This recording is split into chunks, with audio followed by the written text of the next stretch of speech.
What's up? Welcome back to the Weekly Bugle, where we give you guys your information that you need on all spoiler stuff.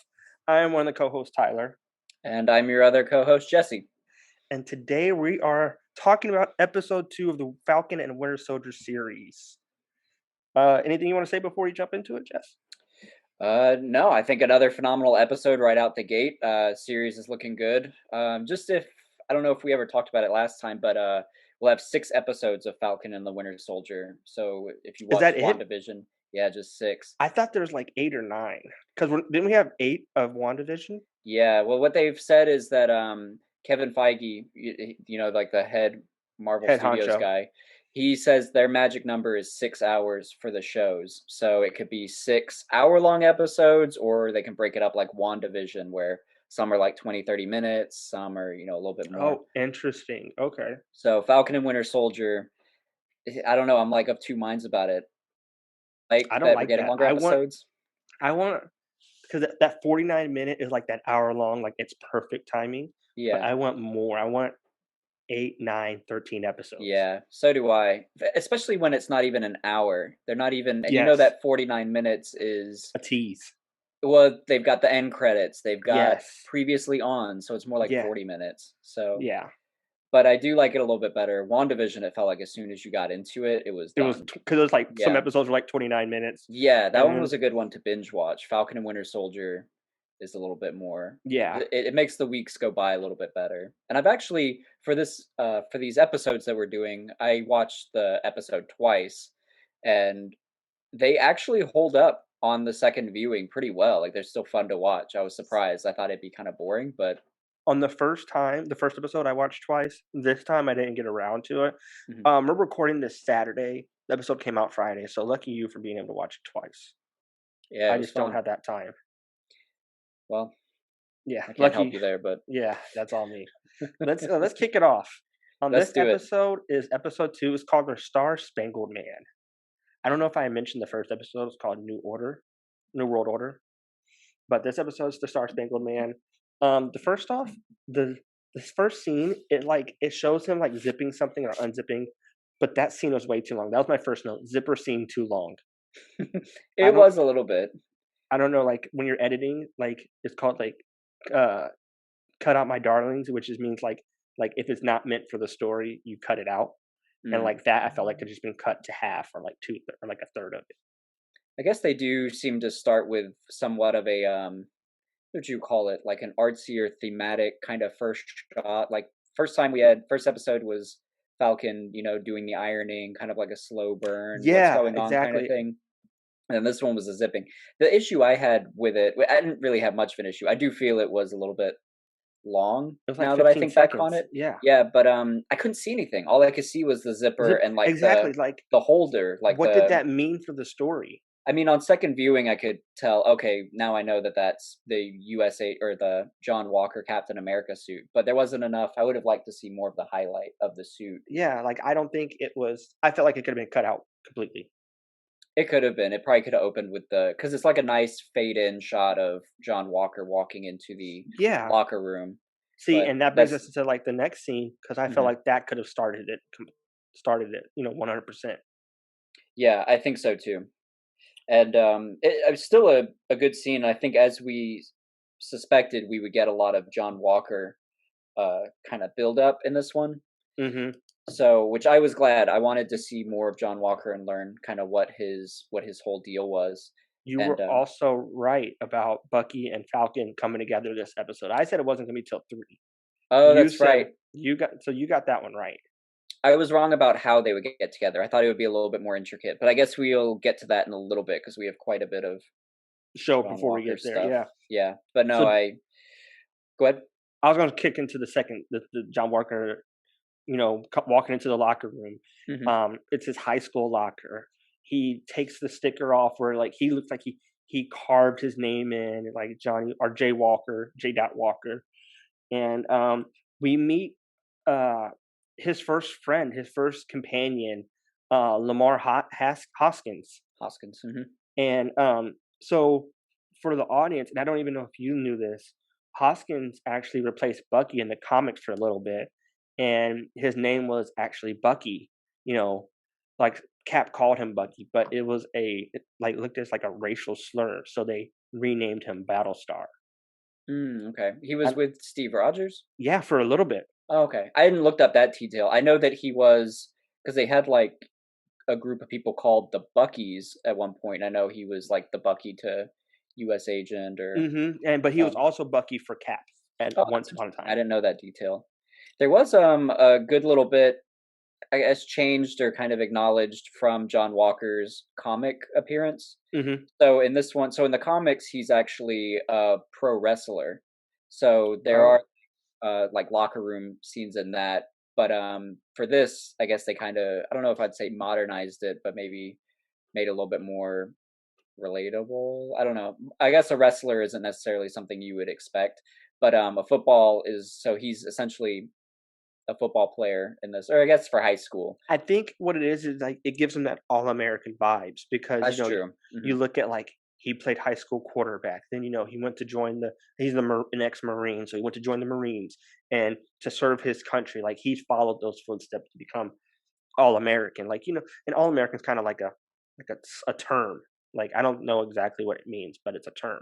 No, I know what you mean. He is what you would expect an American kind of golden boy to Yes, be. golden boy is a great word, or a Yeah. great such group of words. So I do think that was a good change to take him away from wrestling to put him into football. I mean, it's not entirely like a necessary change, but I like it. I thought they were just going to skip the whole because originally John Walker starts off so he has no superpowers, and then probably talk about this a little bit as we go through. But in the comics, he's no powers. Then he becomes experimented on by the power broker and gets powered, and basically uses that to become a professional wrestler type deal. And he goes by the name Super Patriot. So, but in this, it's taken a little bit different. He doesn't have powers as Captain America, and we're not hearing anything Super Patriot. So they're kind of just skipping And all of that. straight to Cap. Yeah, exactly.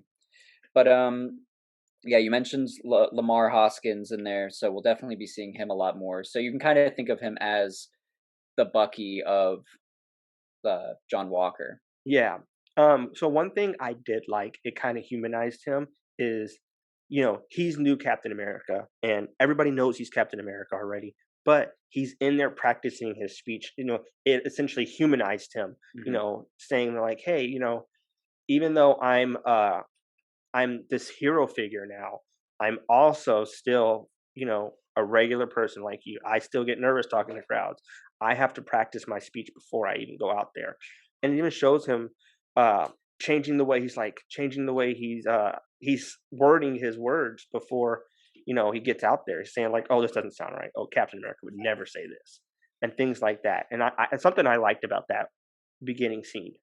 Yeah, and he seems a little bit humble. He's a little bit reluctant to be Captain America. Him and Lamar are talking about the weight of the symbolism that the shield and the name Captain America carry. Lamar even says this isn't something you can just problems you can't punch your way out of. You have Hmm. to stand for something and be this icon. And John Walker, yeah, very clearly is saying he's nervous to fail and to not pull it off. So yeah, I think humanizing is a great way to put that, and it puts me a little bit more in his corner as far as understanding his mind. And I think a lot of people after that first episode probably assumed that he would be a villain, Or an that asshole he would for winking at the camera. yeah, exactly. He kind of gave that vibe of this is somebody we shouldn't like. And then to open episode 2 and kind of give him a little bit more we get a little bit more insight into his mind to where yeah, I am warming up to him. I'm a little bit more in his corner at this point. Did you have anything else from the first scene? No, you want to move on to the football field? Yeah, so so two things I wrote I wrote about when he ran out in the football field. First thing, he's like signing autographs. So I was like, it's not important, but I was like, I wonder what he signs. Johnny Walker or John Walker. It's Mhm. Johnny Walker, right? Just John. John Johnny Walker. Walker, I think, is like an alcohol. Oh, okay. John Walker, or does he sign Captain America? Like, I was just kind of curious because we don't know. I didn't read. And yeah, it's something that we're not going to get privy to, but I was just kind of curious. The I bet if second you freeze framed it, it would Yeah, you you could probably have read to it. freeze frame and zoom Mhm. in. The second thing, I was like, "That's not America's ass."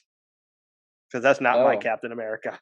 that's Like, not that's not America's ass. I wish I had looked now. I'm saying I didn't look, but I'm like, yeah, does he own the ass? yeah, And I don't know. I guess I he doesn't because I didn't notice.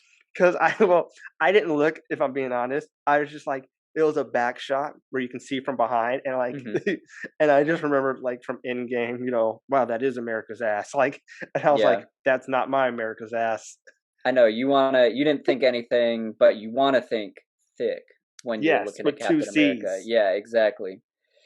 Well, so also during this scene as he's running out onto the field, the music playing, the band is playing like a band orchestral, not orchestral, but it's a variation of the Star Spangled Man Yes, song from the Captain America movies, if you recognize that. I think they even mentioned, well, there's Star Spangled is like in the title and Star Spangled Star Man. So Spangled Man's the song name. and Lamar even mentions, I think he calls him the Star Spangled Man at some point. So Yes. they're really laying in heavy into that theme.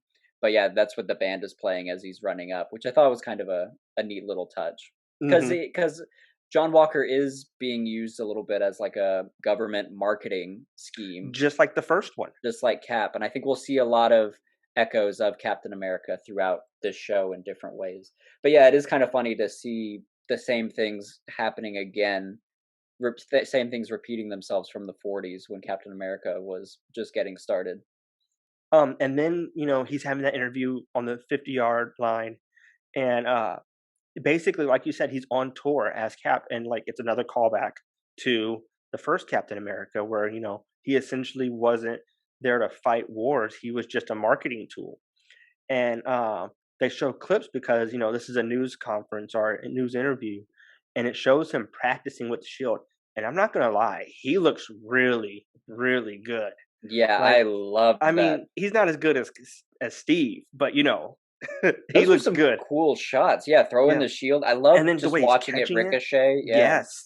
Like, and we've seen not just anybody can throw that, because I feel like I don't know for 100% I'm positive on this, but I feel like we've seen other people throw the shield, not Bucky, and they don't throw it as well as Steve does. That's true. I'm trying to think back. Like, I remember Hawkeye threw it at one point during like in the Avengers mansion when Ultron first shows up, or his Ultron bots, he like yeah, that's more of like a pass to Captain America. I always assumed the shield was heavy and was tough to throw like that. no, they in one of the episodes or one of the movies, because they're not episodes, they talk about how light it is. Yeah, the vibranium. Yeah, I never took it to be it was that light. I tried to there's a like a plastic Captain America shield behind me. If you're yeah, you audio, straight you look can't like see it. Captain America right Not now. really. But I've tried to like throw it like that. It's just you can't hold it like that. So I've always assumed that maybe it was just because Cap had the super soldier serum, but seeing John Walker throwing around, I'm like, okay, that shield is very, very lightweight because he Yeah. John Walker's strong, but he's not enhanced super soldier strong. So I don't Well, know. that's something I wanted to talk about later, because, well, actually is a good transition to the next point, because even after, while during the interview, she's saying, hey, your body's off the charts. You got studied at MIT, and so like that's interesting, because does he, like, it just brings the question to me: does he have super soldier serum, and he's kind of holding back, That's or true. because why would they just study any Homo sapien at MIT? Like, Yeah.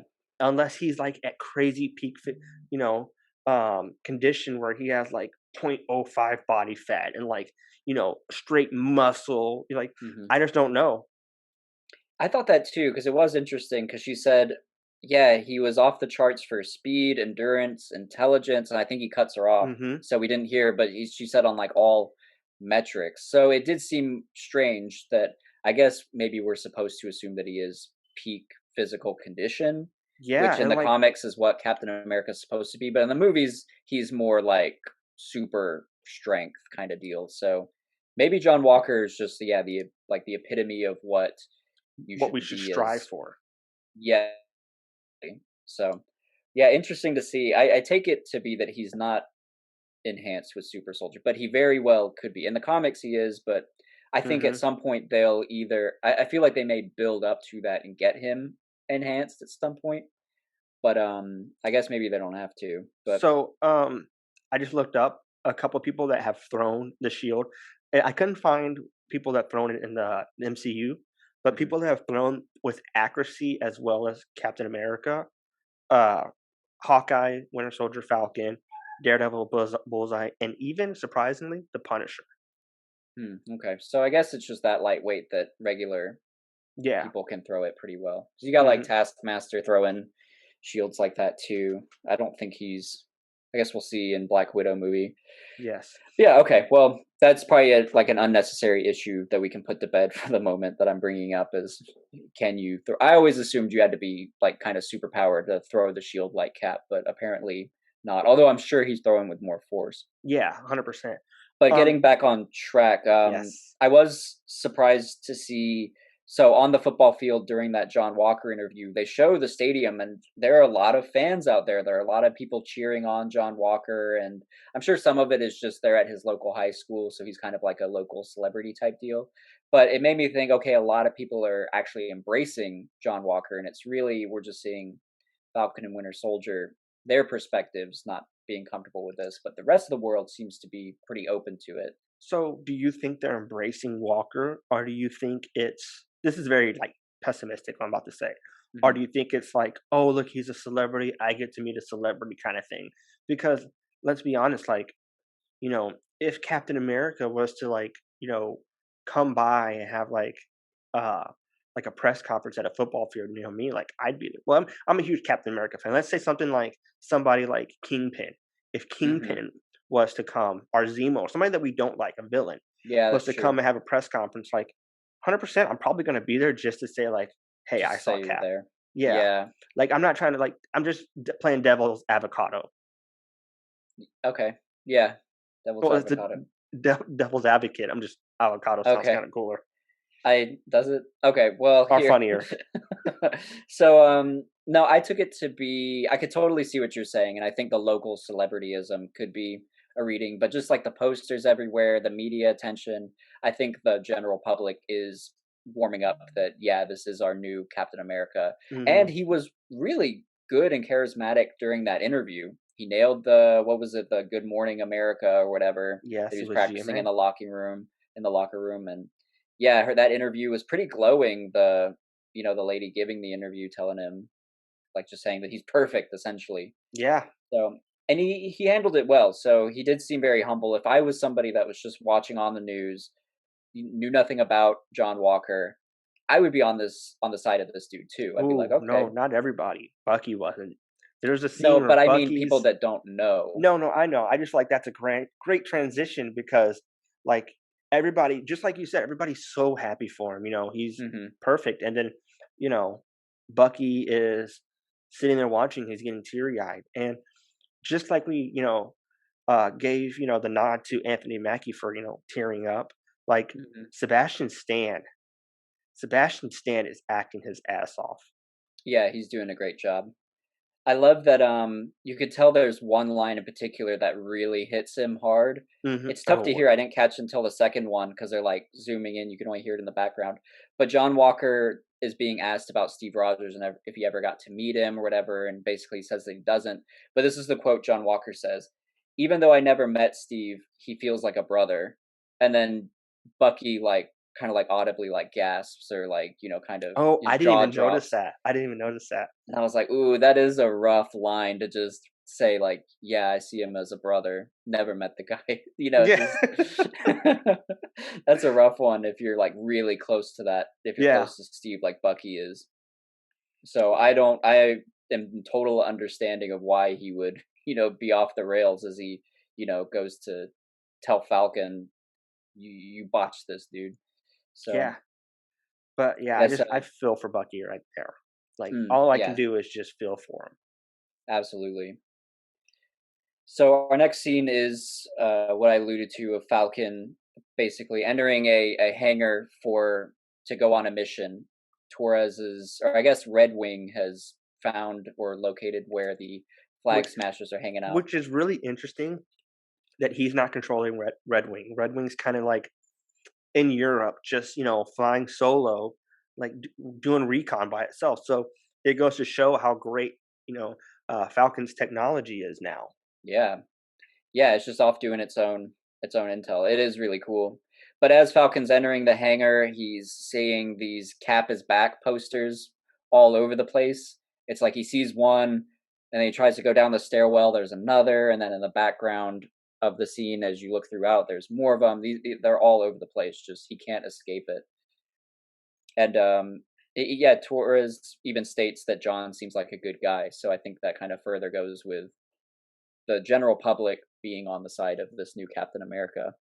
And then But yeah, at this point, Bucky shows up pissed off, and he's yes. essentially blaming Sam for all of this because Sam should have never given up the shield. So this will be a lot of the core tension between them and kind of the dynamic where Bucky feels like Sam should have kept the shield because it was what Steve wanted, and then So Sam feels like we'll later hear that he felt like he did the right thing by giving it up. so here's a question I'm proposing to you. But Do you think okay. whose side of the argument are you on? Do you agree with Sam saying, like Oof. he's he's essentially like he's unfit to be Captain America? Or do you agree with Bucky saying, hey, Steve picked you for a reason. You should have kept the shield. That's so tough. I think if I was in Sam's shoes, I think I would have did what he did and given it to the Smithsonian and said, "Yeah, like this, I'm not messing with your legacy. This Steve Rogers built it. It's put in the museum. But with the idea, like he thought, nobody's gonna touch this thing. It's Yes, just it's gonna be history. there. Yeah, there's not gonna. I think if he knew what like happened now, assuming that there would be a new Captain America, that would, it's out of his control now. The only one who could hold up the legacy of Captain America is Sam. But yeah, so I think knowing what he knows now, I think he would have kept the shield. But I think in that moment, I think he was right to give it to the See, Smithsonian. and I would have done it too. I'm on the opposite end of the spectrum because I agree with Bucky. You Oh, know, okay. because if you think back on it, Steve is such a great person, and Steve didn't make many mistakes, if any, during our at least our view of the MCU so far. We got to what we're privy to seeing. Hmm. So Steve not making many mistakes, out of his closest friends and allies, he chose Bucky for not excuse me, he chose Sam for a reason. He thought Sam had, because being Captain America isn't just about who's wielding the shield, who has the star on his chest. It's the person who has those intangibles, person who's going to lay down on the wire while his team's going through. And not everybody, I feel like, has those qualities, but Sam does. Sam is somebody who's going to go to bat for you no matter what. And I think excuse me, Steve saw something special in Sam, and Sam didn't have the confidence to, pursue what Steve saw, and that's why he gave the shield up. And that's also why I agree with Bucky, as Sam should have taken it up the mantle. At least if he didn't want to take up the mantle, he should have kept the damn shield and not given it to the Smithsonian. Yeah, I can see that. I guess it's all a matter of perspective because I know what we'll ultimately find out at the end of this show. I'm assuming is that Hopefully. Steve was right, and that the journey through this show will be Falcon Sam learning why he is the correct one to take the shield. I Well, think the lesson so far is he's the only one that can. He needs to be in control of the legacy and not let the government and other people do it. also, we do know Sam gets it back some way, and I want to say before the end of the series, or even Mhm. the last episode, because we do see Sam in trailers practicing with the shield, throwing it at trees. Yeah, I remember that. So so he does get it back before the end of the show, and I want to say he does become essentially Captain America. I wonder how, because yeah, I don't know. Something I'll might be happen to interested to Walker. see. Well, later they suggest stealing the shield. I know we'll talk about that later Yeah, because they decide not to. But I'm interested to see how the shield ends up back in Bucky's hands. Sam's hands. I mean, yeah, Sam's hands. But jumping back to the podcast, jumping back to the episode because we got off. When Bucky confronts him, I thought it was funny. He's like, "Which of the big three are we fighting?" And he's like, "What are you talking about? Aliens, robots, and wizards." And then I think that's Oh just kind of yeah. a joke, a joke that they made throughout the thing. And then I thought it was funny that Bucky read The Hobbit, and then Bucky just I forget who said it during the episode last week. Bucky just joins in on a mission. he wasn't like a part of the team, but he's just like, well, I'm coming with you because essentially he wasn't done fighting, but he Mhm. wanted to continue fighting, so he just joined the mission. Yeah, I like that he just jumps in with Falcons, like, "Yeah, I got nothing else to do, or this And conversation's not done, I'll just go help you." I think he's itching to get back out and that's what I wrote. I'm like, the this is world. how Bucky gets back into the fight, and Yeah, essentially this is probably good for him because he is gonna, like his psychiatrist kept saying, you need people, and back in this fight, he has Sam right there the entire time. yeah. Well, I think even in a Captain America movie, kind of like another similarity to Captain America between Bucky and Cap, I think somebody tells Cap like that he's pretending that he could live in a world without a war. That may have even been something Zemo said. I can't remember, or something along those lines. I may be misquoting, but I think yeah, same thing for Bucky. I think it's tough for him to live peacefully, and like in episode one, I think the therapist called it that yeah, it was bullshit that he just wants to live in peace Yeah, when he he kind of needs a fight, yeah, he definitely at needs a least right fight. now. Um, but that brings us to the next scene where they're on the plane, and throughout the entire episode, they kind of made a joke of just Bucky's glare, like he just stares, without Yeah, blinking. they do so many staring jokes. I don't know, they weren't really landing for me. I didn't really get the point of the staring jokes throughout it. Is it just I I don't don't get the know. point of it either, but I just thought I think I think Marvel was still trying to add like jokes to it, and Yeah, that might have been their way of like adding jokes to this episode, like Bucky's yeah. glare. It just didn't seem to yeah, I don't know, it just didn't click with me. I was like, "Why do they keep bringing this up so much?" Or maybe it just Mm, wasn't the joke was landing or I just wasn't getting it. But, yeah, I know Bucky stares a lot. I mean, he is very internal and he is very, I don't know, strategic. He's constantly watching for different cues, probably, facial expressions and, his environment, so I'm sure staring is a thing that he does a lot. But, yeah, I don't know. Not a big deal, but I did put that in my notes as you yeah, mentioned it. It was just like, yeah, a lot of staring stuff. But this is a kind of a fun interaction. We're starting to get a little bit more of the the buddy partner stuff going on with them as yes. Bucky's asking for a plan before they go into this mission and Falcon refuses to give him one. I think because Falcon just wants to run this solo. But See, and I thought the opposite. I thought he just wanted to like give him a hard time. I thought that's like even back from like I think it's Civil War when they first like got introduced and they were like running together. Like mhm, they always just made like gave each other jabs. So I yeah. thought that was just another way of him giving a jab to him. Think throughout the episode it feels like Sam is kind of like this whole issue between Bucky and this new Captain America and the Shield. It's like a conflict he just doesn't want to deal with. Like he almost just kind of wants to avoid it. I think he even says like, "I can't think about this. I got to deal with this flag smasher issue." So it feels Yeah. like Falcon, kind of jumping out. When we later see the therapist scene, he's the one to just say he's the one to just walk out and say, "Once this mission's done, I don't want to see you again." He's just kind of like an avoidant personality right now as far as this problem. I think because he's still trying to figure out his own internal conflict. I don't think he has the answer. So Hmm. it's kind of pointless for him to deal with it with Bucky. Or at least that's what I take from it. Yeah. But yeah, Bucky's not so easy to shake off. No, And we can see that for sure. he does like Captain America. He's going to jump out of the plane without a Without the chute, shoot, but not but nearly as gracefully. I think Cap also got lucky because he landed in water. Yeah, Bucky's like yeah. straight forest, and like and the entire thing. Bucky, not Bucky.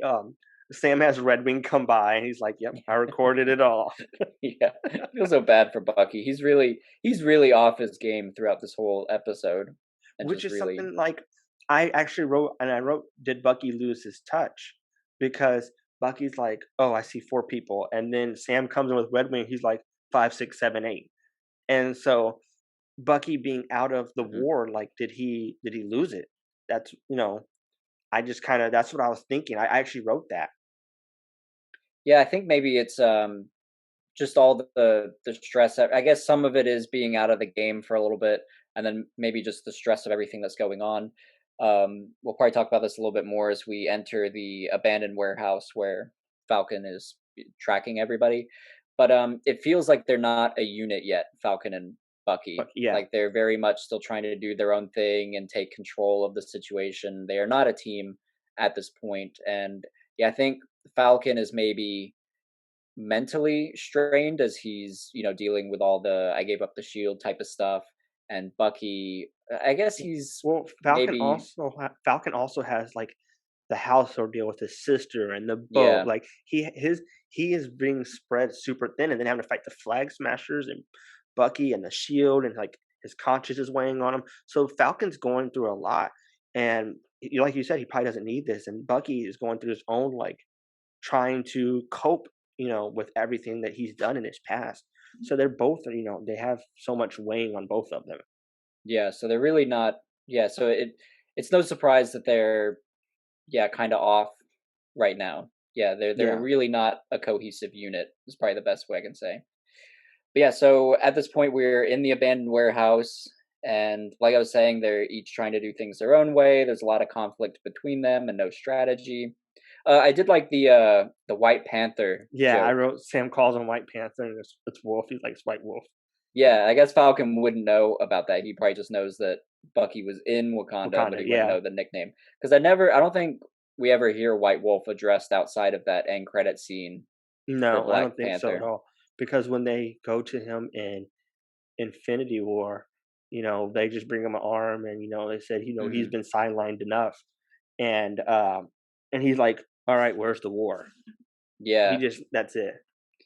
yeah. So I like the White Wolf thing.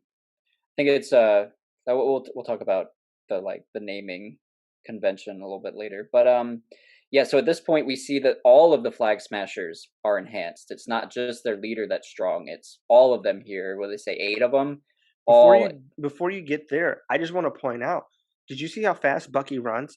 I think sometimes I forget that Bucky has super soldier serum in him. mhm. Maybe not the same extent to Steve had, but Bucky booked it to that 18 wheeler.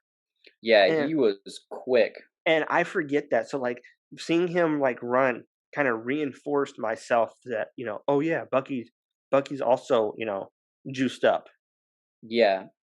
Yeah, he's the one that's on the same level as these the Flag Smashers, and And he he's running after the truck because Red Wing is able to notice that there's potentially a hostage in the truck. yeah, We and know now that she's not, but why is she even in there? Why is she just that's what sitting I in there? thought. Like, why was she just chilling behind something? Like kind of Yeah, acting like like a hostage behind in there. So that was I kind of wonder weird. if I wonder if it's something like maybe since we know now that she is essentially the leader, maybe her face is a little bit more recognizable. You Maybe know what they're it trying could to hide be? her.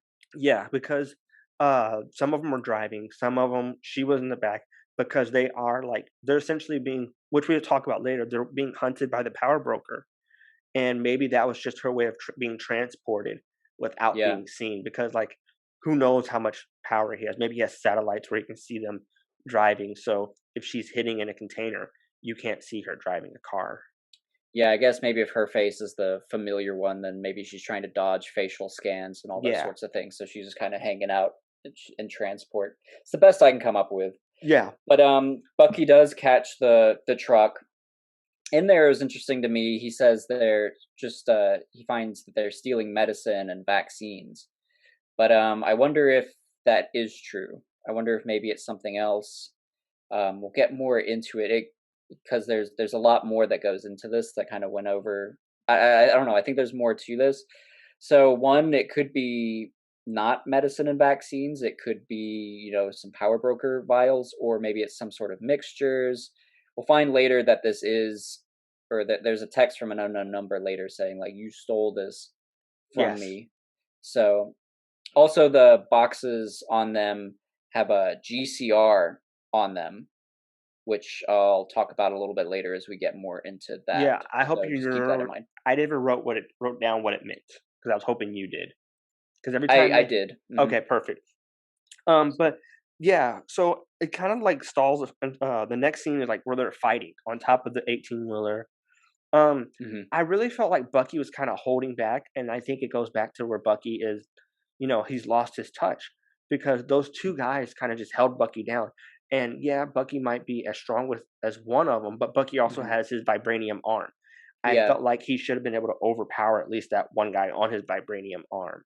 he really should And have been able to handle. at least Well, one of them. I would think so too, because I'm thinking back to in Civil War when it was revealed that there were other super soldiers besides Bucky, and he And you was see, getting kind of beaten by those guys too when he was but on then one he, but one. then when he had to protect his like boss, he's like he went into like killer mode and he like got him out of there with no issue. That's true, but he was more like deflecting them. He wasn't really like But fighting them. He was just at the kind of more same like time though, like defending. he was still able to hold off, these however many he got attacked by. And then, That's true. so I feel like Bucky has kind of lost his touch or lost his, Yeah. like he's been domesticated. I think we'll find I'm starting to wonder if maybe like super soldier type people are a weak point for Bucky. Like he can handle, groups of regular powered people, but yeah, there was a Civil War Winter Soldier like Civil War guys that, that we saw him get beat by one, and then he's struggling with these guys on the truck. We'll learn about Isaiah Bradley a little bit later. It sounds like he struggled against him too. So I don't know, it's just making me wonder that maybe this is a weak point for Bucky. Maybe. But we do see Carly break Red Wing, and Bucky goes, I know. "I always wanted to do that." But I felt bad for Sam and Red Wing. I I was like, "You I broke didn't. Red I Wing?" was like, "Ugh." I feel like I'm Team Bucky this whole like episode. Like I like Bucky personally more than I like Sam. Really? So, Well, I going into this, I was more of a Winter Soldier fan than Falcon, I would say. hmm And I guess throughout this, I have been feeling like I've been wanting more from Bucky, maybe, and I maybe been feeling more of Falcon's, I guess, whole characterization. So I guess maybe we're on opposite ends of this. yeah. I just feel like I'm not getting as much emotion from Bucky. Sebastian Stan's doing a great job acting. I just feel like I'm constantly like, I need a little bit more. Well, The but Falcon has got all these dilemmas. Anthony I Mackie's killing it with the I acting. feel like Sebastian Stan is doing a great job acting Mhm. with what he has, but Yeah, I think his character is so compartmentalized by everything he's done for the last 70 years that like he doesn't know how to open up to anybody who's not named Steve. Like yeah, Steve was always like somebody he could talk to. that's true. Yeah. So yeah, that I do like when he eventually opens up a little bit later. So I Yeah, imagine that over time I will kind of be more Bucky. on Bucky's side, and I think we'll get more from his perspective as we go forward. Like I think Yeah. specifically the next episode will be more Bucky centric.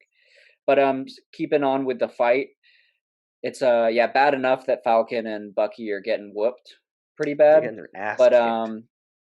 now John Walker shows up with the Captain Yeah. America shield to rescue them essentially. And he throws that shield well again. Oh, it's such a delight watching him throw the shield. I mean, it feels like a little bit of a betrayal because you're like, it's not Steve, but oh my gosh, seeing that shield But thrown see, around. so the one thing I did notice when Walker throws the shield versus Steve, Hmm. Steve, every time he throws shield, I can't name one time where he throws the shield and it hits and comes right back. Like whenever Steve would throw it, it hit, bounce to somebody else, and then come back. Like Walker Mm. threw it and like it was like right back. You He's do more you, single target. yeah. I think I recognize that too. I kind of like it though, just a quick little like shield jab, essentially. hmm Yeah, where Cap is going for the more intricate, maybe like style hits. I mean, he's a little bit more of a seasoned Captain America. Steve Yes. Rogers would be, so he would have that skill set. He could do the fancier things. But I'm really enjoying like the shots, like the way that they're framed and everything. You can see the shield going. That was like one hmm thing where I think maybe in First Avenger you see more of cuts of the shield doing stuff, where in then Winter Soldier you're getting to watch Steve throw it and the shield bounce. It's all in one shot. I Yeah. don't know. I was really enjoying watching John Walker throw the shield. I was like, okay, I could use a lot more of this. So Well, one time when Walker throws a shield, Bucky catches it and then kind of hands it yeah, back to him like, "Yeah, bitch, I can do this too." Like I that's the love kind that of it vibe was. that I got. That I got. I was like, "Yeah, It bitch, was just you know." like a. It's like an impulse. He was like, "Give me that sort of thing." And he was like, See, Okay, and I'll I hand was it back." thinking, you got an impulse, and I got like, I'm gonna catch this because I know you're not the real Captain America. Because like he even gave him like a side eye after he hands it to him. Yeah, I took it almost as more of like a sigh of, I guess I should give this back See, I kind of thought this thing. is like So, yeah, I you're guess not different Captain America. perspectives. It was Yeah, a really quick moment, so it's kind of tough to read, but I'm sure yeah, all of because those internal things were going on. they're in the middle of a fight. And that's probably why. But we also see like once again, I feel like it keeps going back to like I feel like Bucky is lost his touch because Bucky gets thrown off and he's holding on for dear life. And Yeah. then Carly comes down and she's like stepping on his arm and he's having to use his vibranium arm to slow down the truck. And then, Mhm. like, so many things are happening. Like, I feel like Bucky's just like, he's lost his touch. Like, Yeah, I feel like absolutely. this is something I keep going back to, but everything that I've seen, kind of just reinforces that idea to me. Yeah, I'm totally there with you. Bucky really, yeah, he's really off of his game is probably the Yeah. best way that I can put it. And it's only been like what, like they said, what, 18 months since in game? Yeah, Did well, they he's say? probably battling with, the therapist is always giving him the rules. Don't break the law, don't hurt people, so Yeah, he's but kind of if pulling this back. person's killing you, like attempting to kill you, like you have to, like, you know what I'm saying? Like it's self defense at this time, at this point. Yeah, he might be slightly holding back a little. It's probably a couple things. He's just not been, this engaged in a Yeah. fight in a while. So I think it's Going good. going Go ahead. back to the scene, like so Mhm. Buggy gets knocked off. Falcon, saves Bucky. They roll around the thing on And the grass, like the flower field, or I yeah. don't know what you call that. I'm not cultured. Yeah, I'm not cultured either. Uh, but we see Lamar Hoskins jump off the helicopter with John Walker, Right, and right. Yeah. he gets grabbed like right away. Like I felt like he was like useless. But this is our first scene seeing Walker in action as well as Battlestar in action, and Right. I couldn't help but think, like this is bringing this episode's really racially toned, especially towards the end of the episode or Mhm. middle to the end. Yeah. But I couldn't help but think, both Captain Americas are white, and that both their like partners, kind of like the Falcon and now the Battlestar, are both black people. I Oh, don't know if yeah. you noticed that right away, but that's something I noticed. Mhm. And but instantly, I would want Falcon over Battlestar because, like I said, Battlestar gets grabbed by like two people, and we see uh, John Walker shoot one of them, and he like has this weird angle where he's like looks like he's crouched with one leg like flat out, and then he just shoots him, like, Yeah. and he has it like he's not shooting him like like regular. He has him like gang member style, Well, I think he like. was grabbed too, so I think he was trying to reposition Oh, okay. himself I don't remember. Like I from said, around. I only saw it once, so that's how I remember. Yeah. Yeah, I think they were both grabbed, and Battlestar, I think, was saying like, "Hey, John, I could use a hand here." So I think John was kind of trying to quickly be Battlestar. But I think this is a big moment when John shoots one of the flag smashers. He doesn't kill him, but he does shoot him. We talked a little bit about the gun on his hip in the last episode where he was introduced. So I think this could be the beginning of a shift for John Walker. He's the only one on this fight that has a gun. The Flag Smashers, Bucky, Falcon, Battlestar, nobody else has a gun. Nobody else is going that far, but John is. And in the comics, the way it works. So one thing I'd like for you to understand from the comics is that in that Steve Rogers isn't dead.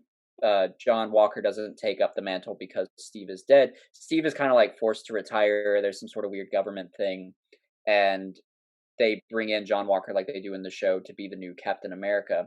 But ultimately, he loses the title because they deem that he's too extreme of a Captain America. He's acting too outside of the lines, and eventually Steve Rogers takes the mantle back. But I think we'll see the same kind of shift possibly happen. I don't think John Walker is necessarily a villain. I don't think we'll see him go that route. Maybe more of an anti-hero type of deal, maybe more like Bucky, or at least, kind of Winter Soldier-ish, where he's going to do whatever it takes to get the job done. So he's not, yeah, so I think probably by the end of the show, we'll see him maybe become more unhinged, more extreme, and Well, that could lose him the title. even at the end of the episode, I know I'm jumping a far bit, like far, Hmm. but he like when they Bucky and Sam essentially said like, "Hey, no, we don't want to team up with you." He's like, "Well, stay the hell out of my way." So you Yeah, do see like that bit of like coloring outside the lines. he is getting pushed a little bit more. I think he's trying to hold up, a certain public demeanor, But yeah, I Hmm. think he is gonna feel the weight of the pressure of getting these things done and being a successful Captain America, that he might push those boundaries. And I know the thing that probably is going to be brought up is, yeah, Captain America, Steve Rogers used a gun too back in the war, but I think that was a little bit different. We may have talked about this a little bit in the last episode, Yeah, last episode. where Captain America, present day before he had left, wasn't using a gun. We never saw him do that. Strictly shield, he wasn't going for the kill shots. He was just, trying Which to is take people out. crazy because in a war where he's fighting Hitler, he's using a gun. But Yeah. when the fact that he's like fighting aliens and fighting, Thanos or whatever the case may be, he's, Yeah. not using any type of firearm.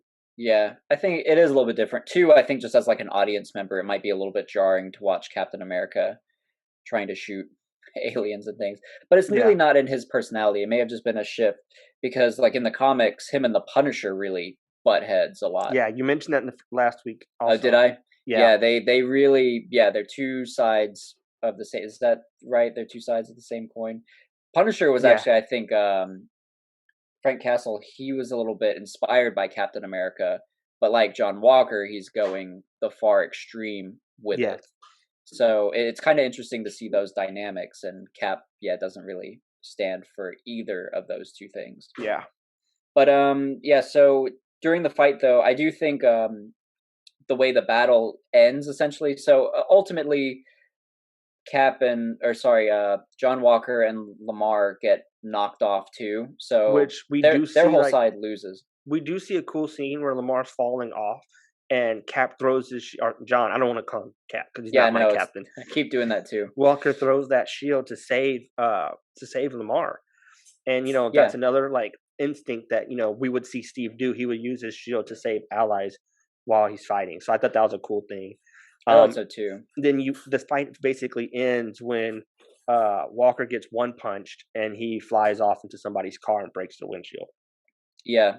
So yeah, they all lose, but I think maybe as far as a like symbolism for the team, the dynamic duo that's most effective and cohesive right now is John and And Lamar. They were able yes, to outlast it. They were working more cooperatively, where did they Falcon and Bucky got taken out pretty quick. did they outlast them because they did come in midway through though. I So would say that I it's feel about like the same. I kind of see it as a reset point where now we're on even playing fields. Everybody's kind of doing their thing. It see should be a fair fight at that I point. think if you think about the time they fought, like they came in midway, they ended early. Mm, I That's guess tomato it's a little tomato. bit more even. I Yeah, see it as Falcon and Bucky got knocked out first because they weren't working as a unit. And I mean they weren't really teamwork. I know Falcon comes in to save Bucky, hmm but really it's kind of them. and It's what? probably more Bucky's fault than Falcon's, But but they're even not a what team. even mid fight, you see like Falcon flying alongside the 18-wheeler, like making fun of Bucky, who's like Yeah. hanging on, and like his face is getting stomped, and like Falcon's not there to like like take Carly off. He's there, and he's like damn, you're getting your ass kicked by a girl. Like Yeah. like he's not helping his case. But yeah. So after Walker and Lamar get kicked off, Bucky and Sam are walking, and Bucky's telling Sam like, hey, they're enhanced, they're super soldiers. Hmm. And then we see Walker and Lamar drive up on a car. Which where the fuck did they get a car from? Hmm. Like, did somebody just come and pick them up? That was I think of weird things like that. Like you were just in the middle of nowhere, you had to get dropped off by helicopter, but hey, we had time to secure a Humvee ride back to the to Was probably following behind. You remember when Falcon was doing his mission, he had Torres on the ground in the Jeep. yeah, So maybe but they had one as backup not too far away. yeah, Because I they would guess have you're right. needed somebody to, assuming that, John Walker had taken the Flag Smashers, beaten them, taken them captive or whatever, they would have needed to transport them somehow. So I imagine a Humvee Okay, wasn't too you got far you off. got a point. That's how I'm mentally working that. So we'll go with that though. Yeah, But yeah, Falcon also definitely. mentions it's been 80 years and suddenly eight new super soldiers have popped in. So just like kind of Yes. like a neat little frame of reference as far as how strange this is that super soldiers have emerged. So it's a big deal and very out of nowhere type of deal. So, but yeah, as you mentioned, John and Lamar show up in the Humvee and they're basically saying, "Hey, let's work together." And This is the first time they're saying, "Hey, let's work together." yeah, I mean, it was kind of like a spur of the moment thing in the when they showed up in the helicopter. But yeah, this Yeah, is the first time like verbalizing we like, should "Hey, let's team team up. up." Yeah.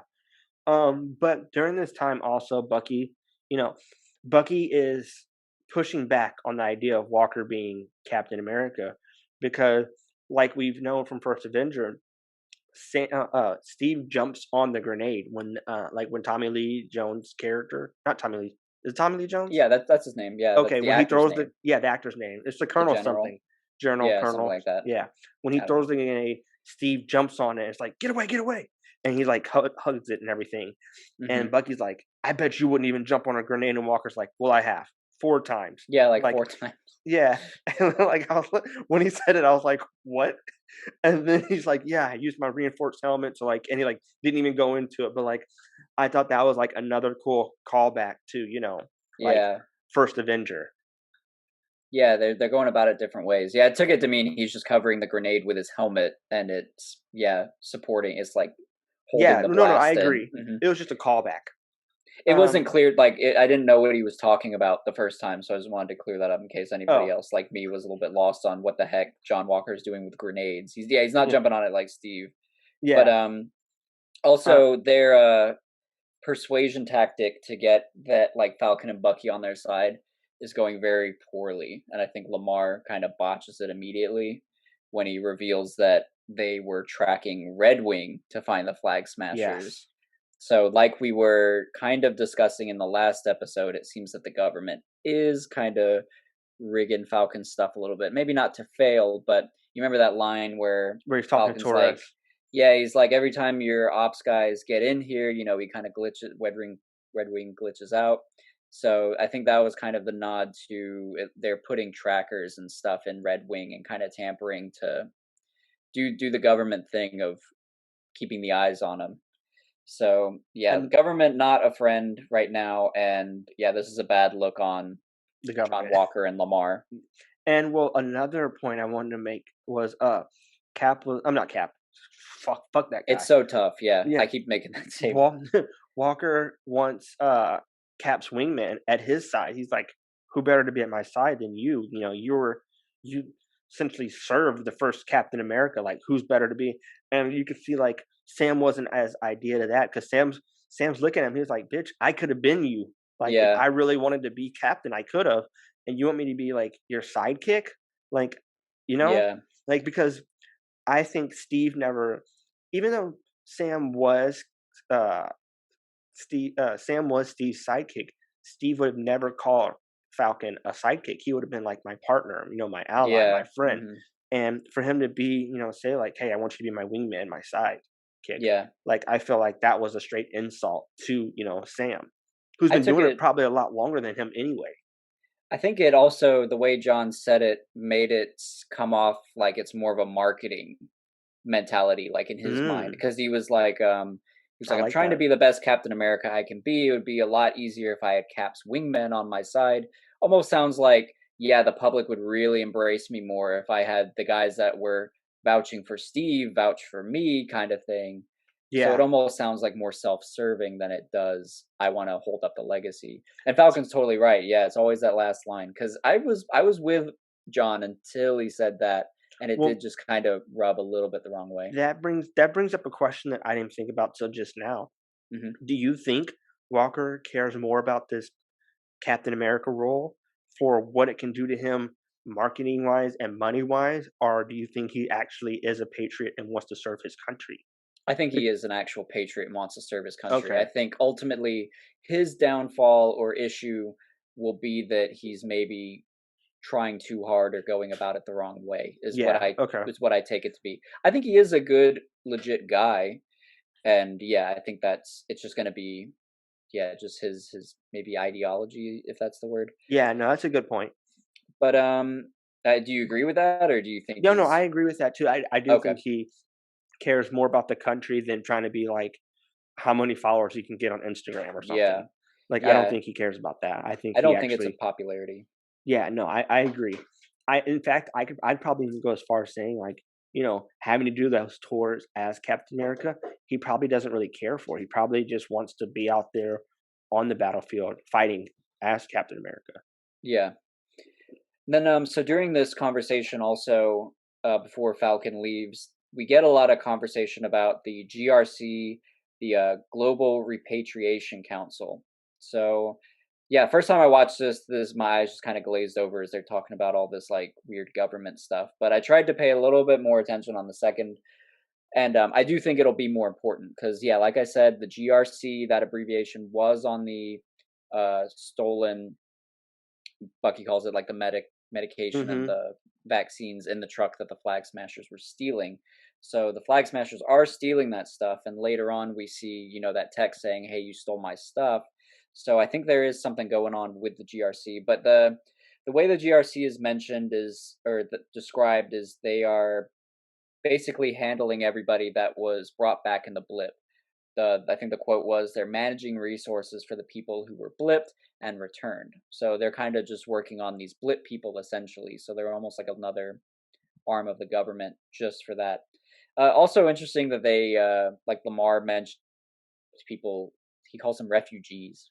I thought was just kind of weird. Instead of like, I don't know, just seemed like a different way to like label somebody. Mm-hmm. But yeah, I think it's interesting that we keep seeing the GRC mentioned, and I wonder if they are going to end up playing a bigger role. And I'm wondering if they might tie into the power broker a little bit too, because if they do have all these resources, who knows how they're using them, and just the weird text with the to the Flag Smashers. Seems like there's more going on, and then just the government kind of being a little bit shady as it has been right now. I think that's a thread that we'll maybe see unravel more as the show goes on. So just wanted to. I don't really have answers on it yet, but I do No, think this is something that we should maybe keep an eye on going and forward. some things we're not going to have answers on. We're just going to kind of figure out as we go, just like like everybody else. Yeah, and I like that. I don't want to know the whole ending. Not me. WandaVision was really good at hitting me I with want red all the herrings. answers. No, I just want some of the answers. I want to You kind of know, have like a good idea of where the show might be going, but not. I I don't want to know everything. I hate this fact about myself, but I hate spoilers, but I hate not knowing, so I'm okay like reading every spoiler I can. Like I Mm. hate that about myself. Yeah, I'm not good with that. I don't like spoilers. To me, I like hearing about like in these shows, the comics. I like knowing the reference points because I know it's not necessarily a spoiler. It could play a role in the show, or it might not. As we'll see, sort of in the Flag Smasher hideout, where we learn about Carly, which I guess we can talk about. That's the next scene. Good Hmm. transition. Thank you. That's professional transition right there. It was an accident, but Uh, so interesting when the Flag Smashers arrive at this hideout. So it seems that there are hideouts kind of scattered around the you various know, countries. like this is a bad reference, but like the Jews during the Holocaust, they had like, or even like black people during slavery. Yeah. And I think the black people during slavery is a better one because there's so much racial undertone in each of these two episodes. They would find uh like a not a vintage point, like it's definitely like a safe house Yeah. in Yeah. different spots, and like a hideaway, and like people are sticking their limbs out, or like their livelihood Hmm. to protect these people. And just like I don't know, I didn't catch that guy's name. They didn't mention it. I even turned uh the subtitles on and it was just like guy okay, or I can't remember. yeah. Yeah, it was And random. so he even called Carly the Robin Hood. and Yeah. and so it's like they are uh it's like that, where they're just going from one hideout to another until they can get to wherever the hell they're going for the time being. And the hosts of the safe house seem extremely grateful to have the Flag Smashers He was there. Like they hyped as are hell. bending over backwards to do like whatever they can for these guys, which is interesting. And as you mentioned, yeah, they call them Robin Hood. Is so this seems to be a continual trend. Is we keep thinking that somebody's the villain or the antagonist. We keep thinking the Flag Smashers are bad, but clearly there's a lot of people in the world that are seeing them as like the heroes, that they're Yeah, they're doing right behind. great. And then it's kind of the same with John Walker. It's a little bit more gray there, but as a viewer, we initially thought, yeah, this guy's totally bad. But then the opening scene, we're like, okay, maybe he's not It too humanizes him, terrible. yeah. It And humanizes her as well. constantly dealing with these gray areas, both with, I would say, John Walker and the Flag Smashers, especially. So it is interesting because it's making me wonder, okay, are they truly the enemies, or where is everything going? Because so far we've been hearing from Falcon and Torres that these guys are bad, but yeah, they're very much in line with the mindset that they're good, they are helping, they're trying to do things right. So I'm a little bit. I don't know quite where I land yet as far as citing. I don't know that I think the Flag Smashers are like bad evil group Hydra type enemies. I don't think they're Hydra type enemies. Hmm. I do see them. They're probably gonna have like right now we do see them, or at least I don't know. You said you don't know how you see them, but I see them as the antagonists. Well, yeah, As we go on through the show, they're probably gonna be the antagonists, but they're gonna be like some like their purpose is like has a great meaning, just like like Killmonger has a great meaning in Black Panther. yeah, Well, so I think it's gonna be something very similar to that and how that ends. yeah. I think that's a great way to sum it up too. But right then, but this is the same scene where we do get the text that you mentioned earlier in this episode. Hmm. You took what was mine. I'm going to kill you and take it back. Which, Hmm. 100%, I'm assuming it's the power broker, and it is the shit that she stole. That's what I'm assuming too. So, because before I realized like or acknowledged the GCR stuff, I was thinking, okay, this is all power broker related. I mean, it Mm-hmm. may not. We never get a name. We don't really get to see anything, but I'm assuming this is power broker that's messaging. And but the fact that it was all GCR supplies makes me wonder if the government is somehow funding the power broker in some way, and maybe he's the one that's kind of cranking out these super soldier serums. Maybe he's the new guy that's coming up with them. And if the Flag Smashers are stealing his stuff, maybe they're in a position where they're able to replicate the super soldier in some form or something. And that's why we have 8 super soldiers here. There could be more. They could be trying to, build up a bigger army of them. Who So knows? this actually, like, I'm glad we have this show that where we can talk about this right now because that you saying that gave me an idea. What if power broker works for GCR. the GCR, Hmm. and you know she stole stuff that belongs to the GCR, but it also belongs to the power broker who she Hmm. got her powers from. Yeah. Like, have you thought of that, or is that just like, or did that just hit me? No, that's essentially kind of what I was saying. Also, uh, when we see, so I'm gonna skip ahead a little bit just for a moment, but when we eventually see, the people that come after the Flag Smashers for the supplies, it's kind of an interesting blend because we know that the text is kind of insinuating like uh an evil element or maybe the power broker are after them, and not necessarily. So we take it to mean like some sort of weird, criminal organization that's Yes. coming after them.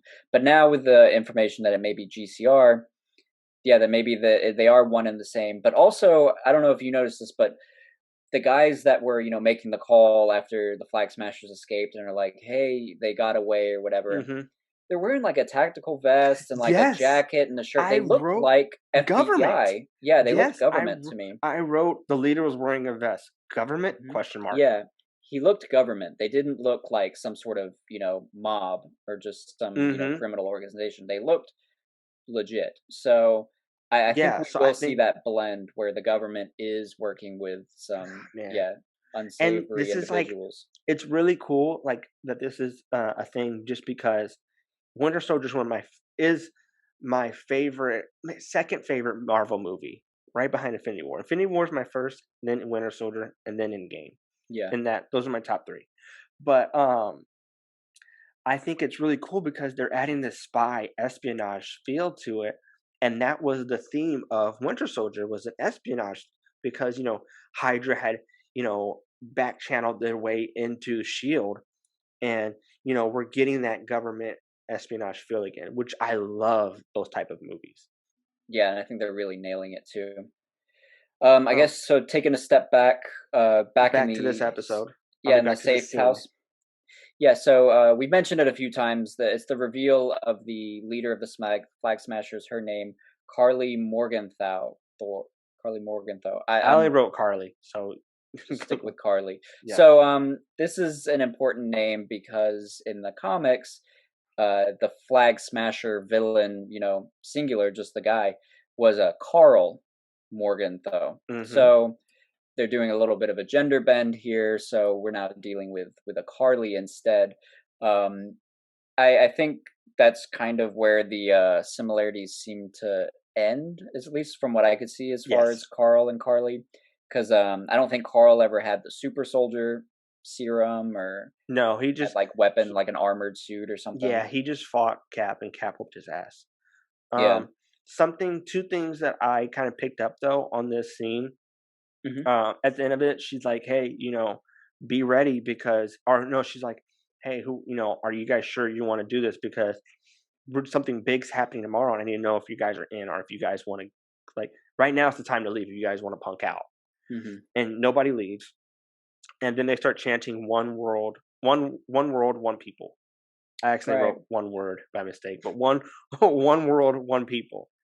So I think that's like the little war chant, and kind of makes me curious to what's happening tomorrow. The, Yeah. do you have any kind of guesses? Because I do have a guess. With tomorrow, as far as the Flag Smashers, Yeah, what are they going to do? what's your guess? My guess is they're breaking our boy Zemo out of prison. Oh, you think why would they want to break Zemo out? I don't know why. I just know the fact that Zemo gets out of prison because we've seen him walking on 18 wheelers and Hmm. he has his mask on, and that's the only thing I can think that they break him out of prison. And I don't have a reason why. Maybe they uh later Bucky says like, hey, let's go to the person who knows the most about Hydra, and maybe they want to create more super soldiers, and the one person who would know how to do that, or at least find the way to do it, would be Zemo. So Yeah. I think they break Zemo out of prison next episode. It's an interesting idea. I'm wondering if Bucky and Falcon maybe have to get him out. I don't know because they're the ones that are Going to see going. him. Hmm. Hmm. So I'm not sure. I don't know what the Flag Smashers are going to be up to in the next episode. It feels more like they're on the run. Last we see of them, I guess, is the. Well, I guess yeah. Skipping way ahead still, but is that they escape with the supplies on that Yeah, plane. So and that's one the guy last we gives see. gives his life up, so they're down one man too.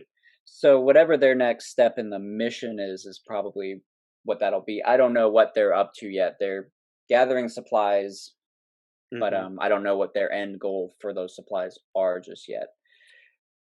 So this brings us to the next scene, unless you have something else that you wanted to talk about. We can keep going All right. So Bucky and Sam are sitting, kind of chilling, like on a I on the think they're on a plane. plane. Yeah, Yeah, they're on the plane returning home. yeah. God damn it! I wrote Sam and Bucky are back on the Shield. Damn it! But they're back on the plane. Um, Bucky wants to steal the Shield, Hmm. and Cap. This brings a point because you had talked about last week that Sharon was an enemy of the state. Hmm. And I was saying, I don't know. I think she's cool. And Sharon was branded an enemy of the state when she stole it. And it brings up the question, is she still an enemy or did she also get pardoned? I'm assuming she's probably still on the run Dang. because Well, she wasn't there to. She didn't really save the world like Falcon and Bucky did. You know, yeah. Well, so Falcon didn't have anything to worry about, but Bucky did. yeah, Bucky had additional problems to deal with than just the Sokovia Accords. Yeah. So, but I do like that once again we're seeing consequences for the actions of past movies because yeah, I mean it is a good idea. Bucky saying yeah, it's just steal the shield, but yeah, I love that Falcon's like we did that. Falcon's or Sharon's in trouble because you remember the scene where she shows up with a car full of like Mm-hmm. Falcon's suit and Cap's shield. And then, so I'm glad that those consequences have reared their head here. So, and it makes sense. Falcon want to just take the shield again and do that. I think it is interesting that, I don't know, it's just like another thing that Cap kind of did outside the law a little bit too. Kind of Yeah. just a little bit of lawlessness, which I think, that'll come into play in a little bit later in our conversation. But, Yeah, basically, Bucky still says that he knows somebody that could help them in their quest of what's up with this super soldier stuff. And they head to Maryland. Did you catch where in Maryland they are? They head to? Yeah, in Baltimore. Baltimore. You know what's crazy? I'm like 40 minutes from Baltimore right now. You gonna go there? I might go meet Isaiah because that's who they go Yeah, can you see. find his address? Yeah, I'll Think go. I'll somebody find. lives in that house? I imagine me knocking on the door and like, Yeah, "Hey, is Isaiah home?" I'm tired of you assholes. Go Uh, away. Just like, okay. so we see another nod to race in this episode. Hmm. Um, Right with off the the little bat. yeah, with the little kid. He's like, "Hey, it's Black Falcon," and he's like, "It's Yeah, just Falcon." He's like, "Do they say Black Kid?" yeah. and like so, it's like a fun way of saying it, but you know, it's It is. Yeah, it it is is fun because it is a naming convention that the comics have been using for so long. Black Panther, even Bucky, White Wolf. White Panther. Yeah, well, that was the joke. But what else? Yeah, I mean, there's a ton of these out there. Of yeah. course, now I'm thinking of like the ones that don't match the race, but a lot of them. There's like the Luke I'm Cage not or even the gonna Black try. Mariah, I think, Yeah, and I mean there are a ton of these that So I'm glad that they're kind of poking fun at it, and I'm glad that it was kind of just like a neat thing with Falcon. Yeah, I thought it was kind of like a nice little like elbow nudge. see, you think of an elbow and, like, I I'm looking at it a different eye or a different point of view because I see this series is, touching on the race card so much, like, Oh, this is only and the beginning. Yeah. it's tugging on it, and, you know well, because the next thing I wanna talk about is, well, Bucky meets Isaiah, and we'll talk about Isaiah's grandson in a minute. Okay. Um, but Bucky meets Isaiah, and they talk about, they had a scrimmage where Isaiah whooped his ass, took half his metal arm. But Hmm. so in the comics, uh, Isaiah is the first Black Captain America, or he is Black Captain America essentially, Yeah. and he gets imprisoned. Uh, I think it's 17 years in the comics, but on the show they said 30 years. Right. And there he's existing around the same time as Steve Rogers. Yes, We should point and out. so in the comics, he got imprisoned for stealing Captain America's suit and For a shield. mission, yeah, like a Yes, for a mission. one-time thing, yeah. Yes, he gets imprisoned for that. And uh on the show, I forget why they locked him away. I think it's just because, you They don't know, mention it in the I think shows. but they locked him away on the show and uh they did tests on him. He said they drew blood and they just all they did was run tests on him. Mhm. And then after they get out the house, uh, I'm jumping ahead because I want to talk about this. Sam, he's irate with Bucky. He's like, this guy's, we've had a Black Captain America this entire time and nobody said a thing. And Bucky's like, well, Steve, I didn't even tell Steve, like he Mhm. didn't want anybody to know. And I think this goes back to the point as like Sam is, you know, if I was to become Black Captain America, like look how they treated the first Black Captain America. Why in the hell would they treat me differently? Then I took it to mean that eventually this is like a lesson for Sam to show how important it is for him to take the shield because there was a Black Captain America. Nobody knew about it because he was kind of swept under the rug in favor of the white, perfect, blonde Steve Rogers Blonde hair, Captain blue eyed, America. yeah. Yeah, and so he was Steve Rogers got all the praise, and Isaiah Bradley was, yeah, really looked down on. So I think for Falcon, this will be meaningful because he can say, okay, another having a Black Captain America now would be very impactful because now we won't sweep it under the rug. This will make more of a statement, so I think this will be kind of a turning point in one of the many lessons Sam will see as far as why Steve was right to give him the shield and why he is the right guy for the job and how important it is. I also want to point out the dynamic between Isaiah and Steve because, yeah, like in the comics, and I'm presuming it's going to be the same in the show Hopefully he as comes you. back. Like Well, yeah, but so in the what I'm saying is yeah, the dynamic between Steve and Isaiah is they're kind of doing the same things because Isaiah stole the suit, presumably, and got imprisoned for it for many years. We've seen Steve steal the suit remember he stole it from like the in Civil Smithsonian or War. something. Well, Yes, Civil War, and then there was that time. It may have been Winter Soldier. I can't remember, but remember there was a Stan Lee cameo where he's that's like, what I meant. "I am It's Winter so Soldier. fired."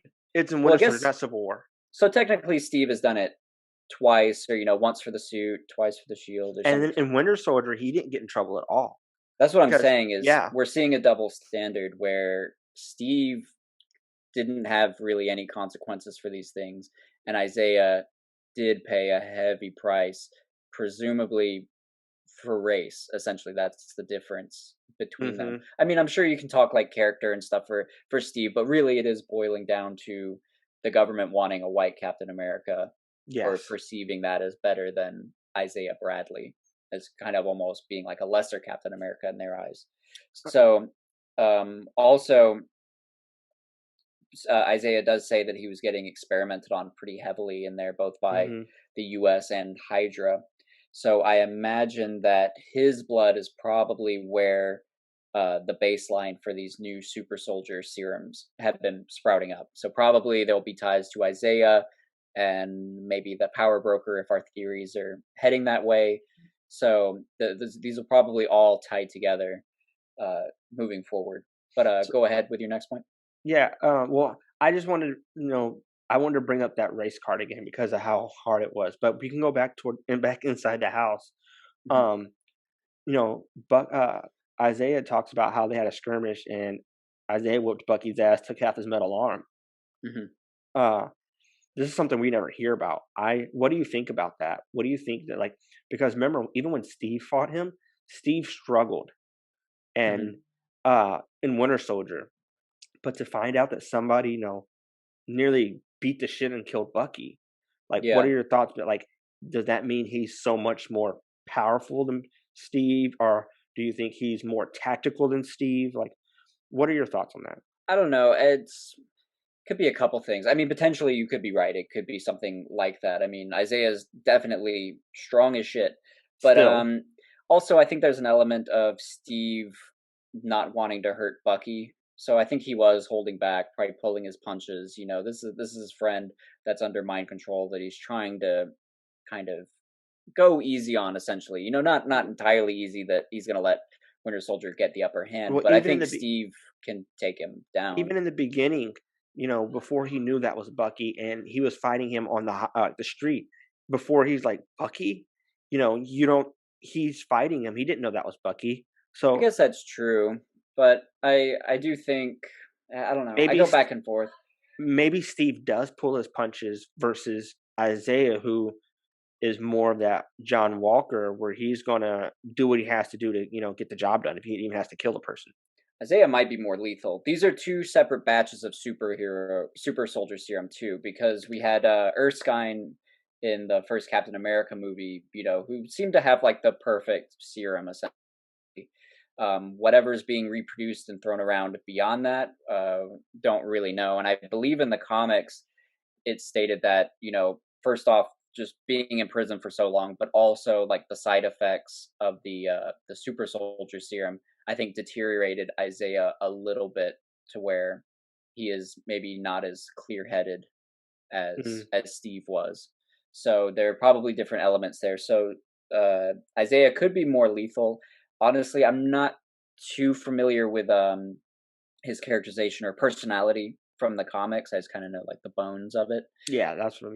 But so I may be speaking out of turn as far as exactly what Isaiah is and what he turns out to be. But these are this is the gist of his backstory, I would say. So yeah, Yeah, I'm interested to see where he goes and how he goes.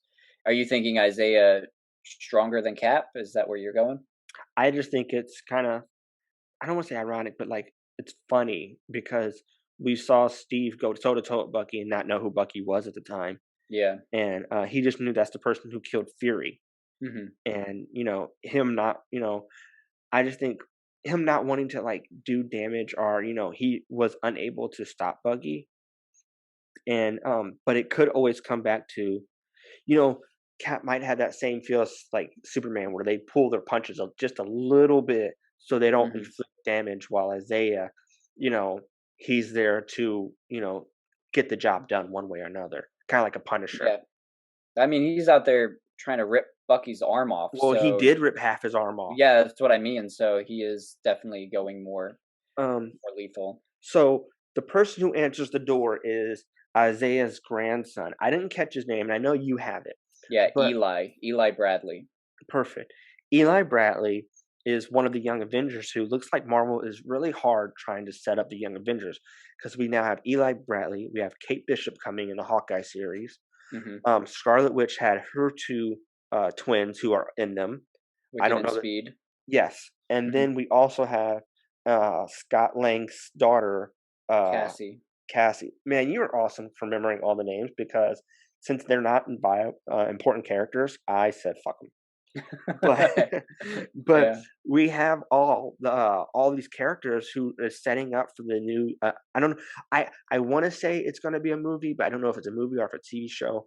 But they're setting up for what looks to be a Young Avengers, some sort of content. Yeah, I think, and I doubt the list stops there too. I think we'll I agree. probably see more Young Avengers. I know they said Kang is going to be in the Ant-Man 3 movie, and Yes. Kang is like time traveler. One of the time timelines that he's in, he's this young character named Iron Lad, kind of like an Iron Man type character. So Wait, Kang? Kang the Conqueror. Yeah, I thought it was. Okay. All right. who'd you think it was? I'm thinking of the Conqueror, but I thought Kang was an older person like Galactus, where they time travel. Well, Kang does do a lot of time travel. He has different like time variations of himself. So I don't know if Yeah, maybe you're thinking of like an those older ones, but he was version. like Iron Lad. That yeah, there's like the because he's like purple Kang the Conqueror. I don't know if you're remembering. Are you googling him right now? Yeah, yeah. See, yeah, but I didn't think he was a teenager. I think that's a grown ass man. He, the Kang, yeah, the Iron Lad is like a him, like a younger version of himself, like a Okay, different, like a different timeline. gotcha. Okay, all right. So yeah, it's weird because they look so different, but we might see like a young version of Kang, and sometimes they like fight each other. Like Iron Lad will fight, Kang, so so his future for self. me and for the audience, is Iron Lad a good guy? Yeah, he seems to be a good guy for the most part. Okay, all right. Yeah, I'm not familiar with these. Like, I'm familiar with Kang, and I was getting him confused with Iron Lad because you're saying he's a Hmm. teenager, and I was like, I don't think Kang's a teenager. I think he's a grown ass man, Yeah, if you and think of Kang, yeah, you think of so it's usually an just adult. to like think of them by like their alter egos or yeah, Yeah. whatever their like superhero names is. Kang, Iron Lad. I think there's like a Ramen Tut where he's like an Egyptian leader or something. He's all over the place. He's Yeah. so But jumping back to the show, so they are setting up for the Young Avengers. mhm. Did you have anything else to talk about with Isaiah? Or Isaiah or Eli. Not E- really. I think Isaiah we probably haven't seen the last of. I'm sure he'll Yeah, become important as we I agree. keep going, or he'll keep being referenced, and especially if they are wanting to do something. We didn't get much screen time with Eli, No, it was a so I quick don't open the know what they're door. planning on with him. But yeah, he goes by the name Patriot is I what you yes, would know him as. So yeah, so he's got a shield. Is kind of like his granddad. He's kind of like a Captain America type. So yeah, maybe keep an eye on him. I don't know that we'll see him throughout the story. I don't know. I wasn't expecting to really see Patriot in I this, wasn't either. Eli. So I don't know to what extent we'll continue on with these characters, but I wouldn't be surprised to see at the very least Isaiah. But I guess I wouldn't be surprised to see Eli either because they could be setting him up for future shows if they wanted to. Yeah, So and they've probably just that pairing in itself, we'll see them and more. the fact that they've kept it quiet and like nobody knew Isaiah was going to be it or Eli was going to be it. I just think it means so much more that they have plans for it down the road. Yeah, absolutely. I'd like to see like some flashbacks of Isaiah, Me too, kicking maybe even ass. this fight scene with Yeah. Winter Soldier. Yeah. So they walk out of the house and they're fighting. Sam wants to know why didn't you tell me everything I kind of talked about. Hmm. I just mentioned that. But whoop whoop, police pull up and they see you know, it's back to a racial undertone. They see a black man fighting with a white man, and Hmm. they immediately go up to Sam, the black guy, and they're like, I need to see some ID, you know. Hmm. And he's like, well, I don't have fucking ID. Like, I Hmm. don't need ID. You know who I am, kind of thing, right? He's like, I don't have any. They're like, well, like I think they're going to frisk him. I don't remember exactly what's going to happen. They're like, put your hands up or something. Or like they They were ask, asking for ID. Bucky was telling him to like like, just show the ID so we can like get out of yeah, here, Bucky's like, sort of thing. hey, But the we're not fighting. We're just talking. We're just kind of being loud. And then the cop's yeah, partner walks over and he's like, hey, he whispers in his ear. He's like, that's Falcon. That's the Avenger, yeah, which we're seeing multiple people notice Sam by being an Avenger. hmm And the guy's like, oh, I'm sorry. I didn't notice you. I apologize. You're not wearing your goggles, so I didn't know. And he's like, hold on 1 minute. And Sam and Bucky go back to talking.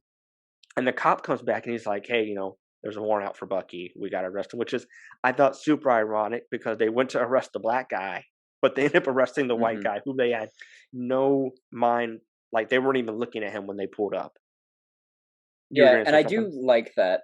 Oh yeah, I was just gonna kind of build off of what you were saying. So yeah, definitely more racial undertones, with the cops, kind of coming to harass people. So but I do feel like you said they definitely are pushing the like racial inequality stuff very much in the show.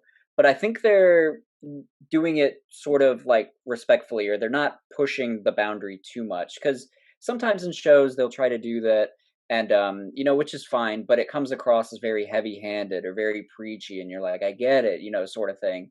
But so I was nervous that, especially during this scene, that they might get to be a little too heavy-handed with it when we're getting the themes, the subtle themes of it. So, but I think they are doing it kind of masterfully, just in that we're learning about, if you're wanting to kind of maybe educate or kind of shed light on racism subjects, I think it can be good to show how the characters from their perspective are dealing with these sort of things without overdoing it. So I think in most shows, yeah, arresting the black guy would probably be the typical stereotypical thing to do in it. But they arrest the white guy, so it kind of gives like more, because Bucky's the one breaking the law here. Um, Yeah. and He so missed it's just his. kind of like a neat twist, because I was expecting, for it to go over the top of like, okay, the cops just aren't going to listen to reason; they're just going to arrest the black guy and be done with it. But I kind of Yeah. like that they stuck with the story of the show, in that, okay, we've pushed it, we've shown that the cops are going to jump to conclusions with Falcon, but the story is that these guys are Avengers; they'll be recognized, and then we're going to arrest Bucky because he's the one with the warrant out. And he has a So warrant for missing his therapy session. So it's not like he, for like, minimal, yeah. yeah, it's something like, I mean, it's court ordered for part of his pardon, but he still missed it. hmm Yeah, Which, so go ahead. I think it was it was interesting. You thought the cops would just leave him alone, just be like, yeah, we're just having an argument on the street, Yeah. just kind of let us do our thing. But yeah, of course, Bucky's got a warrant for missing one therapy session. So consequences again. I mean, that Yeah. is, he does need to be going to those. It does seem kind of petty, but I guess the cops have to do. I guess if you're a cop in that situation, you have to arrest him. There's not really much you Yeah. There's can nothing do. he can do. Yeah, But that brings us to the next scene.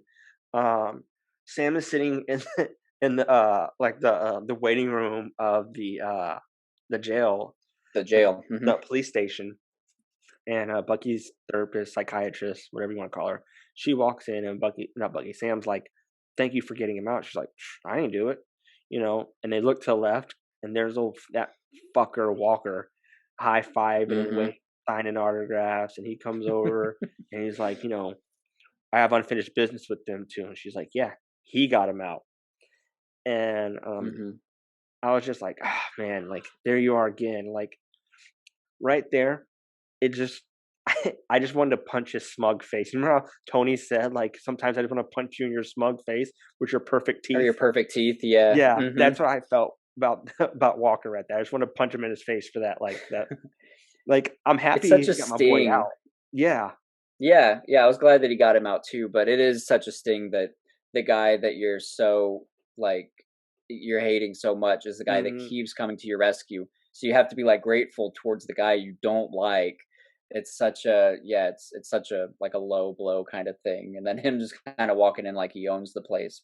And two, it's going back because John mentions that Bucky's too valuable to yes, be doing these therapy sessions and to be in jail. So again, it's like that Wakanda thing where Bucky is, he's Wakanda. only like what I'm getting at is, remember in Wakanda when, Bucky is recovering, Black Panther shows up, with the case, with the arm, and the first thing before even like as soon as he sees the arm, Bucky says, "Where's the fight?" Because he knows whenever somebody's doing something nice or they come to him, it's because they need the soldier, like they need him. Okay, I Essentially, get it's you. never because of like him as a person.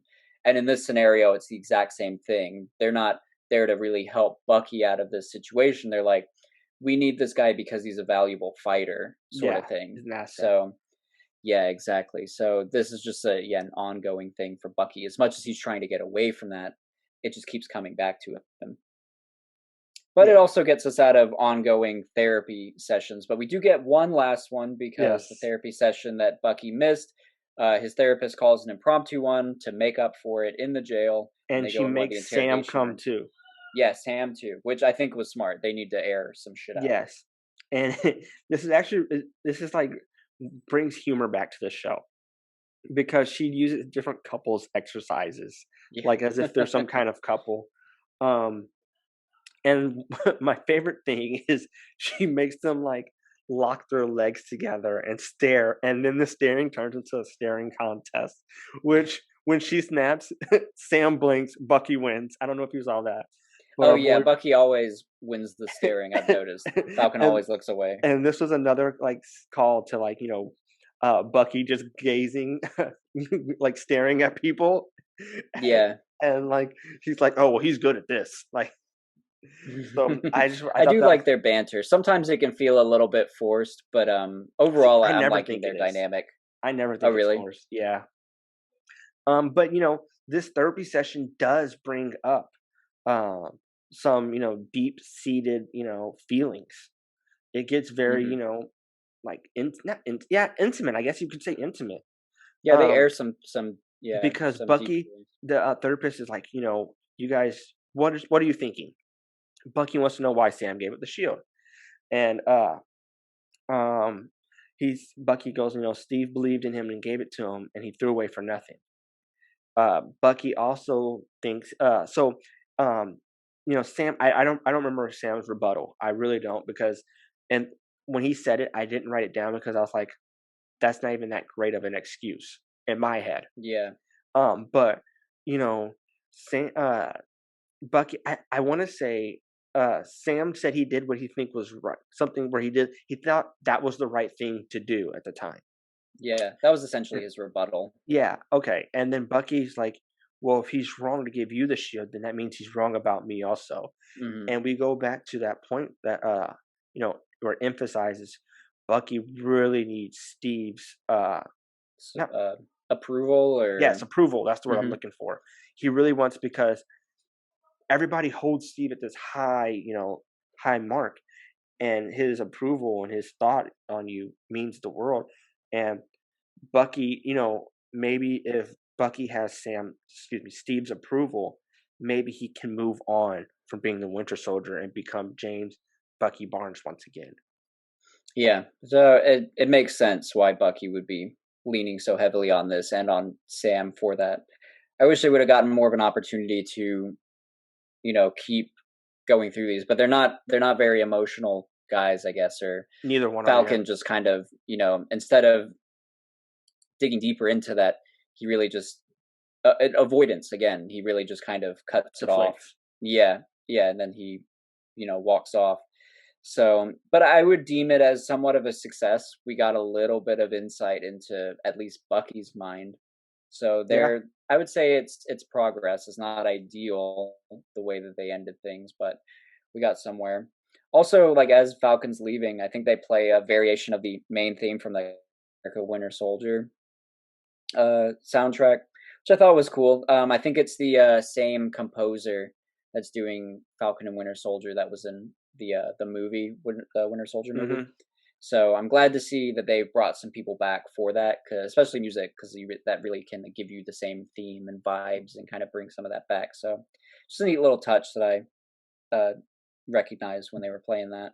The therapy session does end with Sam saying, you mentioned earlier that after the mission, after they're done with the Flag Smashers, they'll go their separate ways. And the last thing is Bucky asked his psychiatrist, "What's rule number two again?" Which is rule number two is like don't hurt people Yeah, yeah. because he wanted to hurt Sam at that time. Yeah, I didn't really know how to take that. I didn't know if he wanted to hurt Sam or if he was just thinking going forward, should I not try to hurt people or I'm gonna break that rule kind of thing. I didn't really get a firm read on what he was asking that for. Okay. Personally, I mean, you could be on it. I watched it Yeah, twice and I was like, I just don't really get what the point was. I thought it was he didn't want to hurt. He wanted to hurt Sam It could because be. of how the therapy session turned out. Hmm. But that once they get outside, Walker is there with Lamar, and Walker wants to work with them, and Yeah.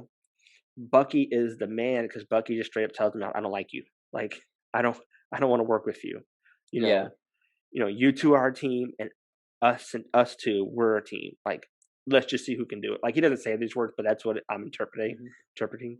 Let's just see who can do it first. And then Walker, says, "Well, if you don't want to work with me, then stay the hell out of my way." Right.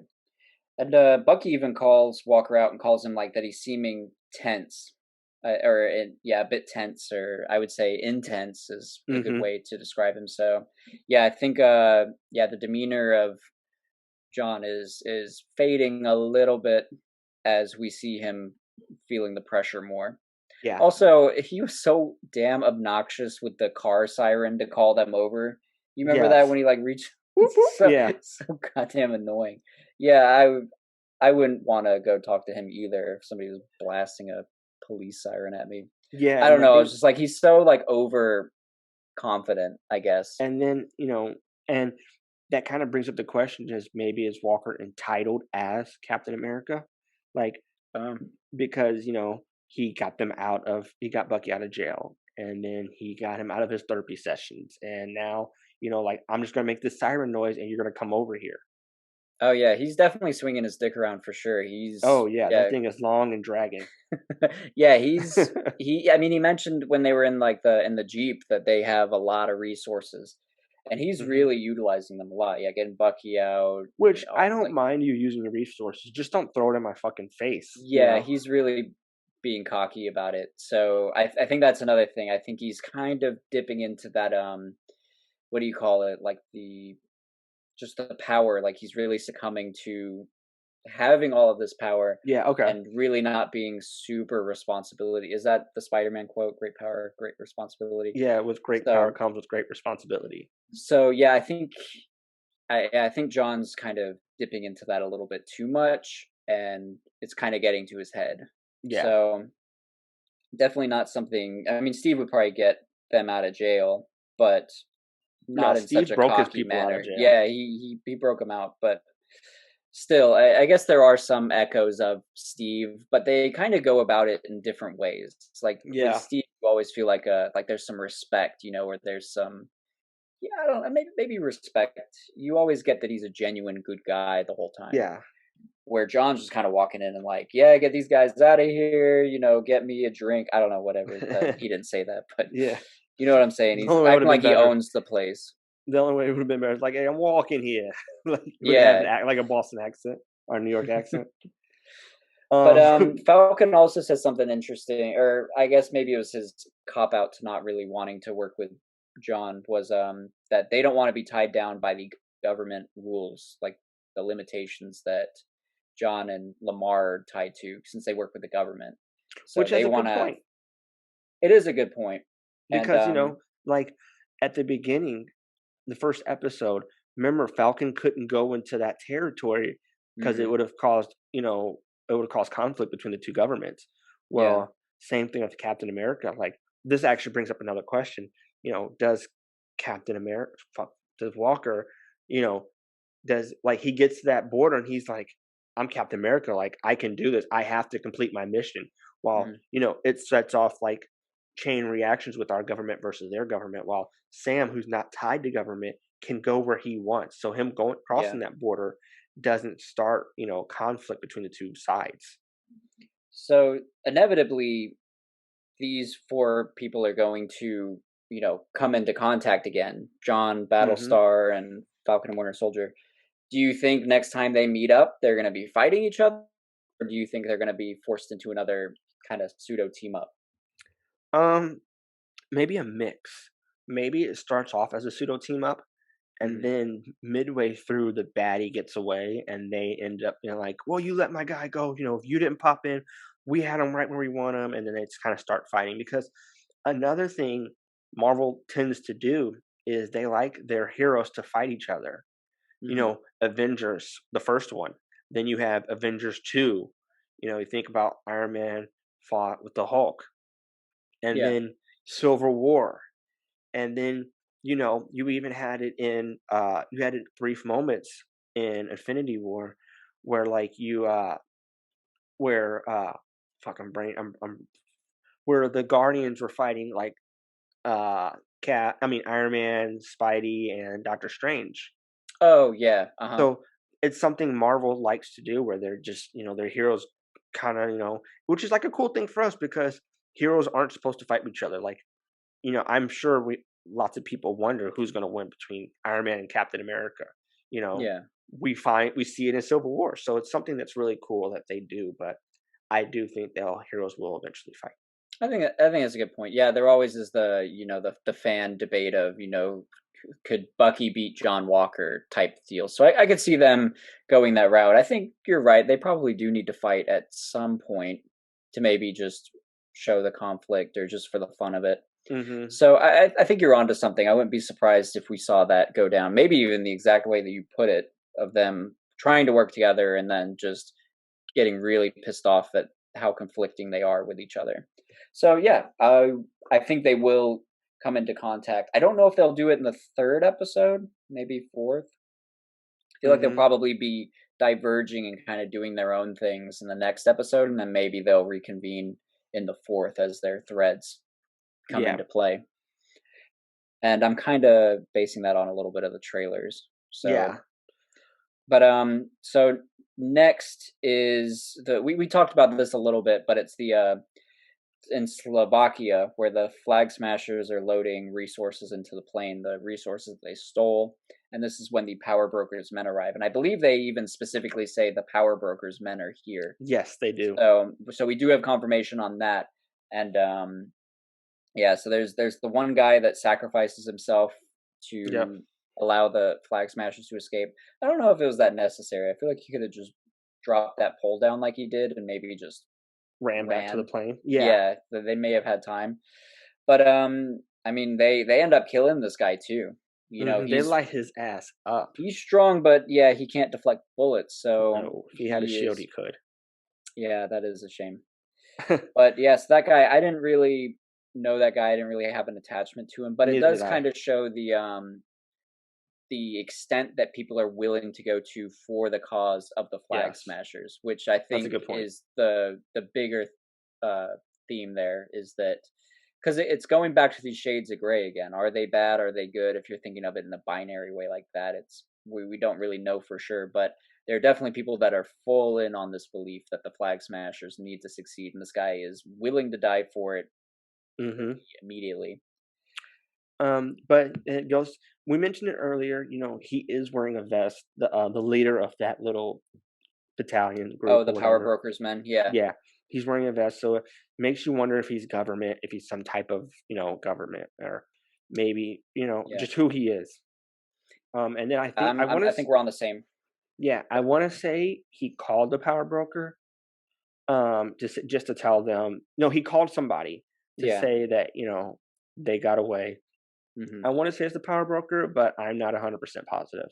I'm assuming so. That's who I would assume would get the first notice. The guy seemed a little bit nervous to have to make that call too. Never Yeah. want to be the messenger to the evil, Hmm. head kingpin guy, because he'll probably shoot you for it. So, Yes.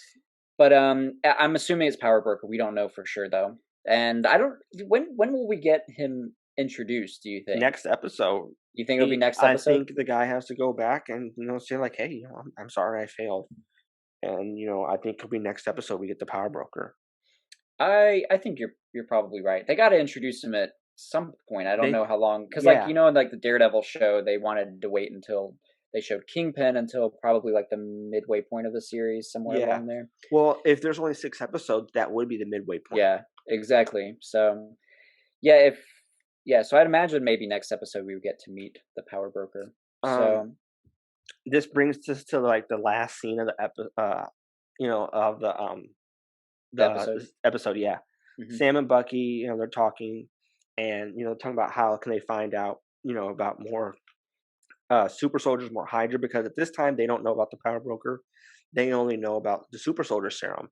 And Bucky says, we should go to the guy who knows all about Hydra. Uh, and it shows Zemo. Um, Yes, sir. and it shows looks like Zemo's in that glass cage they had the Winter Soldier in Civil War. Zemo looks like he's been in there for a while because my boy has a beard. His hair's looking a Hmm. little shaggy, and he looks up and it cuts off. I think he might just be in a generic prison. I don't know that it was too fancy. Like they showed all Maybe the doors. I don't know. Maybe I missed it I mean, you too. watched it twice. I only watched it once, so you're probably right. Maybe. But yeah, I mean, regardless, he's locked up. So Hmm. just as a recap, if it's been a while since you've maybe watched Civil War, so Zemo, of course, was kind of the main antagonist there, Yeah, pulling the strings. So Zemo was the one. So in Captain America: Winter Soldier, Hydra, of course, was the big evil corporation there, and Black Widow ended up leaking all of their files onto the internet along with like Shield and basically just putting everything out there. At which point Zemo was able to like decrypt all of those files and get a lot of the secrets, and he was able to kind of follow the breadcrumbs and he learned a lot about the Super Soldier Project and Hydra, and he was able to get like those keywords that book to trigger the Winter Soldier. Uh, yeah, so so he has a lot of that background information. So that's why Bucky and Falcon are thinking he's the guy to go to next because he has all of those secrets. He's researched all of those things. But I am really looking forward to that confrontation between Bucky and Zemo because if you remember, Zemo triggered Bucky's brainwashing and put him against the Avengers again. And yeah. he set him up for the murder of King T'Chaka, so yeah, But there's a since lot of. then, I think Bucky has kind of no.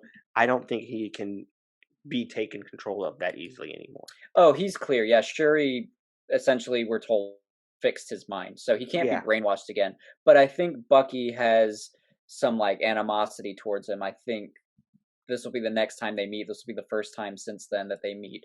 And I don't think Bucky's going to like play nice with him essentially. So I'm interested to see yeah, what they say to each other and how that plays out because yeah, I'm interested to see how that goes cuz it is a tough thing cuz I'm sure Bucky if he could, would probably just shoot the guy. But mhm, they need his help, and Bucky's trying, to follow those rules of not hurt people, don't yeah. kill That's rule anyone number type of 2. deal. So, So the only question I had after watching this show, this episode, was it's more of like a theory.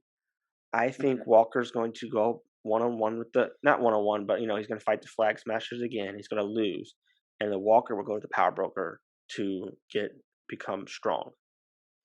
Yeah, I wouldn't be surprised if some way or another Battlestar and John Walker end up with the power broker. I wouldn't be surprised if Torres maybe end up in there too. Maybe they all get captured and they all Hmm. get experimented on and they all come out okay. I don't know, or maybe the Flag Smashers are like, "Hey, we can hook you up." I don't know. Yeah, If it is government, then I don't know that yeah, I don't know what the deal between John Walker and the Flag Smashers are necessarily.